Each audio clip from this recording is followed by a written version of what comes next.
और आइए अब आपको दिखाते हैं चुनाव की एक्सक्लूसिव खबर। आज सबसे पहले बात करते हैं समाजवादी पार्टी में हुई बीजेपी की सेंधमारी की। जी हां, मुलायम सिंह की छोटी बहू अपर्णा यादव कल बीजेपी में शामिल हो गई और अपर्णा यादव की बीजेपी में एंट्री ने रीता बहुगुणा जोशी की उम्मीदों को झटका दे दिया है, क्योंकि वो लखनऊ कैंट सीट से अपने बेटे के लिए टिकट चाहती थी। जबकि ऐसी चर्चा है कि बीजेपी अपर्णा को लखनऊ कैंट विधानसभा सीट से टिकट दे सकती है। वैसे 2017 में लखनऊ कैंट सीट से ही अपर्णा ने सपा के टिकट पर चुनाव लड़ा था और रीता बहुगुणा जोशी से वो हार गई थी। अब ऐसे में सवाल ये है कि अपर्णा यादव में ऐसा क्या है जो मुलायम की बहू को बीजेपी अपने घर ले आई। इस रिपोर्ट में समझिए।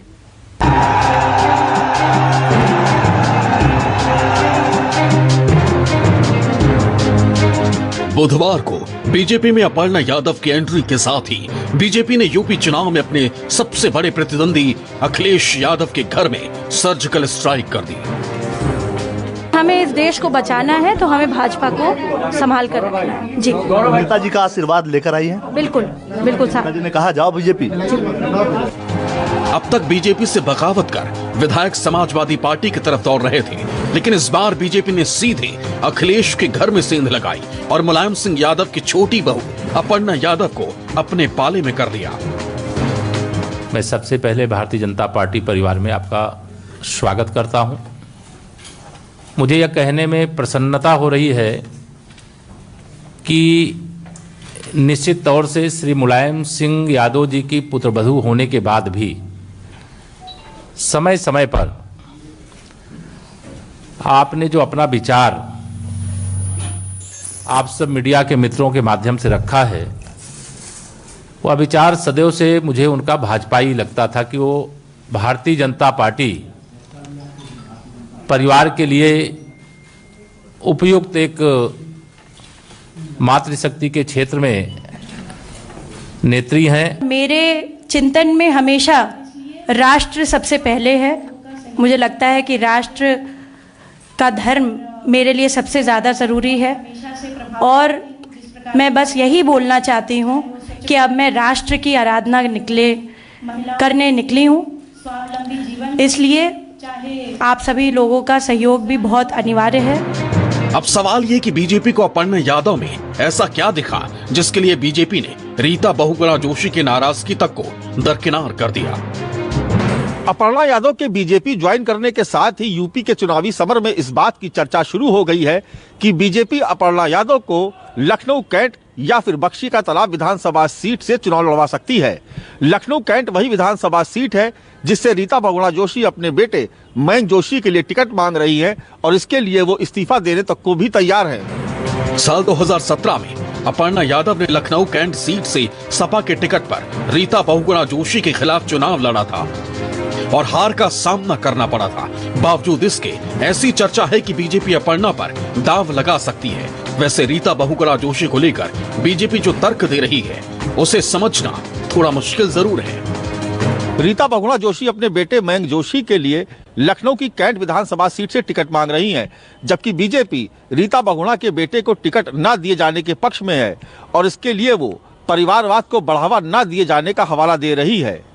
जबकि बीजेपी ये भूल गई है कि अपर्णा यादव खुद भी उत्तर प्रदेश के एक बड़े सियासी घराने से ताल्लुक रखती हैं और वो मुलायम सिंह यादव की बहू हैं। तो सवाल ये है कि क्या ये परिवारवाद को बढ़ावा देना नहीं हुआ और क्या बीजेपी इसमें सियासत नहीं देख रही है? दरअसल बीजेपी अपर्णा से अखिलेश को ये डायरेक्ट मैसेज देना चाहती है कि भले ही उसके कई विधायक एसपी में चले गए, लेकिन बीजेपी ने सीधे अखिलेश के घर में सेंध लगा दी। जो परिवार को लेकर के साथ न चल पाए वो प्रदेश को कैसे चलाएगा?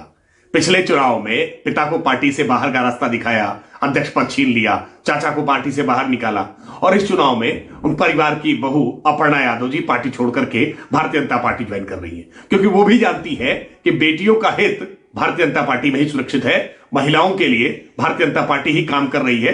नरेंद्र मोदी जी और योगी आदित्यनाथ जी में भाजपा में उन्होंने अपनी आस्था जताई है और ये बात स्पष्ट कर देती है कि समाजवादी पार्टी महिलाओं का सम्मान नहीं कर सकती है, परिवार के भीतर महिलाओं का सम्मान नहीं है, पार्टी के भीतर महिलाओं का सम्मान नहीं है, तो सरकार रहते हुए वो महिलाओं का सम्मान क्या करेगी? वैसे भी सपा से अपर्णा का मोह भंग होने की वजह लखनऊ कैंट विधानसभा सीट को ही माना जा रहा है।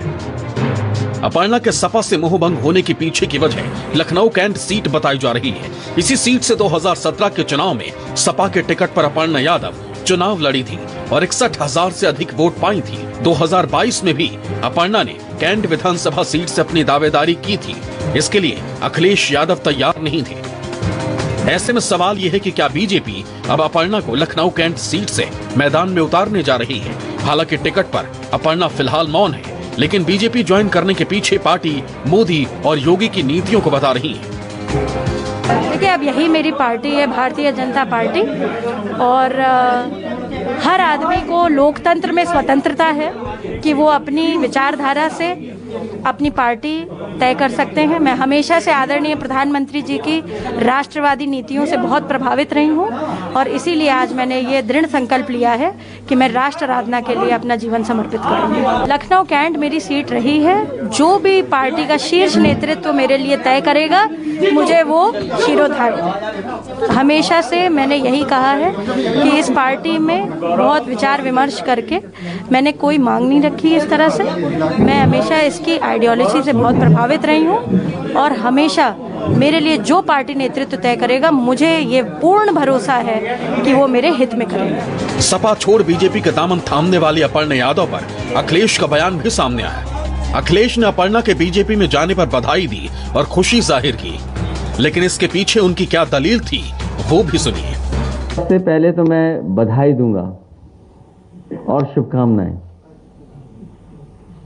और साथ ही साथ हमें खुशी इस बात की है कि समाजवादी विचारधारा का विस्तार हो रहा है। समाजवादी विचारधारा का विस्तार जो हो रहा है, मुझे उम्मीद है कि हमारी विचारधारा वहां भी पहुंच करके और संविधान और लोकतंत्र को बचाने का काम होगा। समाजवादी पार्टी के घर में हुई सियासी सेंधमारी पर कॉमेडियन राजू श्रीवास्तव ने तंज कसा। उन्होंने एक वीडियो ट्विटर पर शेयर किया जिसमें राजू श्रीवास्तव कह रहे हैं कि बीजेपी में ही बहु बेटियां महफूज हैं। यार 100 की सीधी बात है, बीजेपी में ही बहु बेटियां सेफ हैं, बीजेपी में बहु बेटियां सुरक्षित हैं। इसीलिए मुलायम सिंह की बहू अपर्णा यादव भी बीजेपी में आ गई। इसे कहते हैं समझदारी। एक सवाल ये भी है कि लखनऊ कैंट में अपर्णा या रीता बहुगुणा ही क्यों?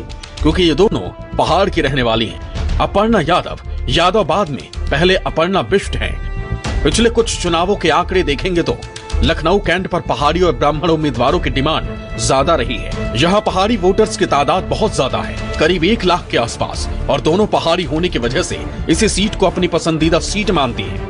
कैंट विधानसभा की सीट इसलिए भी रोचक मानी जाती है क्योंकि इस विधानसभा सीट में जो निर्णायक भूमिका अदा करते हैं वो पहाड़ से आकर के लखनऊ में बसे वो वोटर्स जो कैंट विधानसभा क्षेत्र में रहते हैं।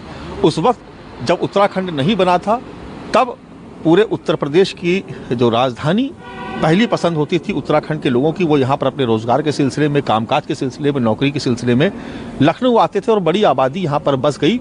अब धीरे धीरे इनकी तादाद कई लाख में हो चुकी है और कैंट विधानसभा सीट पे इसीलिए अपर्णा यादव या रीता जोशी टिकट चाहती हैं, क्योंकि दोनों ही पहाड़ से आती हैं और पहाड़ का मतदाता जो पहाड़ से यहाँ आकर के बसा वो यहाँ पर निर्णायक भूमिका में होता है। अपनी लोकसभा की सीट को अभी त्याग देती हूँ और आप टिकट दीजिए। क्यों? क्योंकि देखिए, मयंक जोशी का हक बनता है जी। मैंने उस सीट को 12 साल सिंचित किया, 12 साल से वो मेहनत कर रहा है, तो there is no reason. Aparna Yadav की बीजेपी में एंट्री ने अखिलेश यादव को झटका भले ही दिया हो, लेकिन बीजेपी को चुनाव में इसका कितना फायदा मिलेगा अभी कहा नहीं जा सकता है। लेकिन इससे रीता बहुगुणा जोशी की लखनऊ कैंट सीट से बेटे को टिकट दिलाने की राह थोड़ी मुश्किल होती जरूर दिखाई दे रही है। अशोक तिवारी, लखनऊ, न्यूज़ 24।